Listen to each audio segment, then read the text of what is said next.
Okay, so I am particularly interested to dive into today's discussion because it touches a very important and often overlooked topic, which is migration and health, which is also the name of our subject. So, in particular, we are going to explore how migration should be seen as a social determinant of health.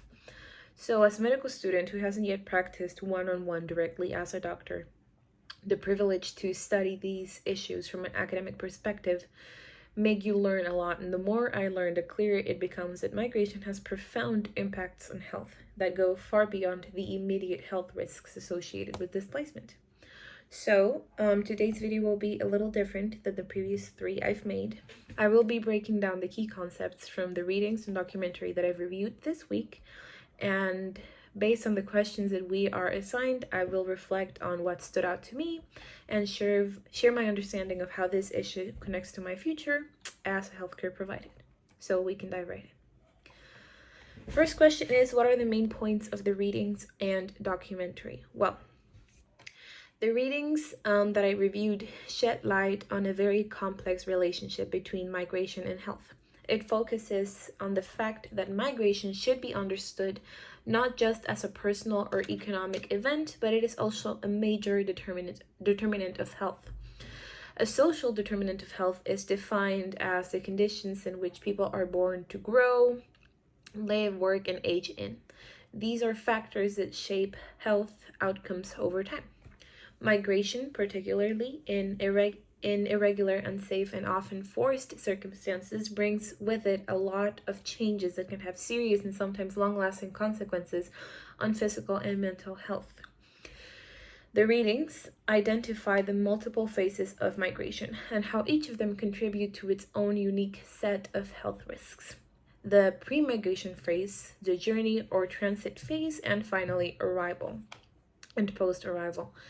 The key idea here is that the act of migration itself is not inherently dangerous. It's the circumstances surrounding migration, the physical, social, and legal environment specifically, that create these health risks. For example, migrants may face exposure to infectious diseases, injury, exhaustion, and malnutrition during their journey. However, once they arrive to their destination country, they will encounter additional challenges such as limited access to healthcare, inadequate housing, discrimination, and a lack of legal protections. Perhaps most strikingly, the reading emphasizes how migration impacts not just the migrants themselves, but also their families left behind or taken with, and the communities that they join in these host countries. Families in the home country that are left behind will experience significant mental health strain from the separation and financial instability. And on the other hand, host communities may face challenges with integration, public health management, and equitable healthcare provision. These interconnected issues, physical health risks, social barriers, legal challenges, and emotional distress, they make migration an urgent area of focus for healthcare systems globally. And that brings us to the idea of spaces of vulnerability, which is what struck me the most during these readings. Migrants often find themselves in environments like overcrowded shelters, border camps, or detention centers, where their health risks are exacerbated by poor living conditions and limited healthcare access. What's most interesting also to me about this is that migration is as old as time. It isn't a new topic or a new thing that has been happening. Each and every single one of us are migrants.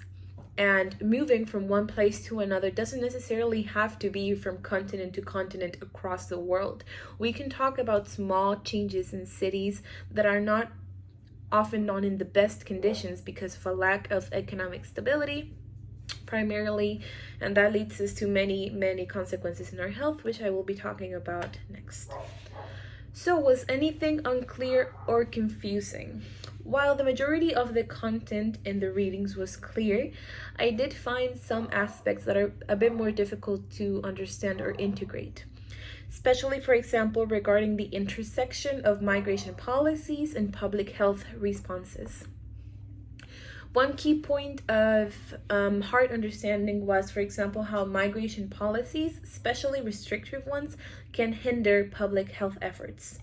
The readings highlight that countries with stringent immigration laws often create environments where migrants cannot access healthcare, either out of fear or legal repercussions due to formal exclusion from healthcare systems.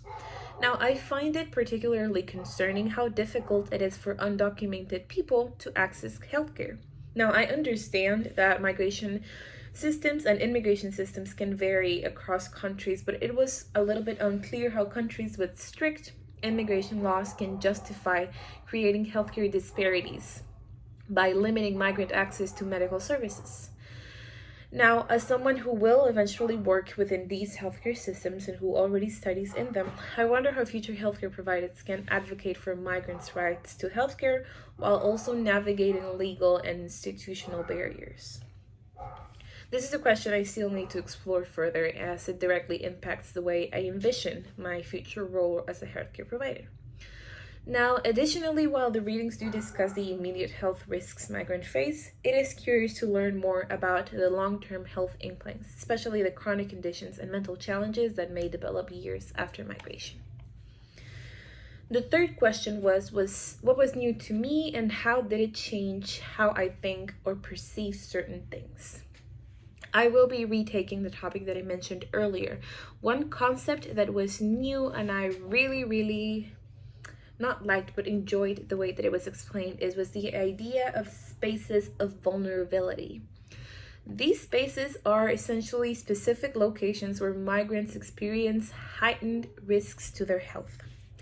Examples can include overcrowded shelters, migrant camps, and dangerous border routes and detention centers. I had never really thought of migration in terms of spaces before, but now I can understand how these environments, physical mostly, can make a significant difference in the health outcomes for migrants. For instance, overcrowded shelters often lack proper sanitation, which leads to the spread of infectious diseases. Detention centers can be places where migrants face psychological distress due to confinement, uncertainty, and fear. And these psychological and mental challenges are compounded by the stress of being departed from family, the trauma of feeling conflict or violence, and the fear of being deported, which can lead to very different underlying mental health issues such as depression, anxiety. Now, this perspective really changes the way you view migration. It's not just the act of migration itself that's harmful, it's also the specific locations where, it's mostly the specific locations where migrants find themselves that can create these environments that are ripe for health problems. So now that I see healthcare for migrants must not only address the disease and the injuries that they face, but also the spaces that put them in greater risk. And the holistic understanding of migrant health will definitely shape the way that people can think about healthcare delivery in the future. The fourth question was there anything that I would like to explore further or learn more about? As I continue my journey toward becoming a doctor, one area that I would like to explore further is how these healthcare systems can be made more inclusive of migrants, particularly in countries that have a high number of undocumented migrants or refugees. Now, the readings that were provided do provide valuable insight into the health risks faced by migrants. But I would like to know about the practical aspects of providing healthcare to these populations.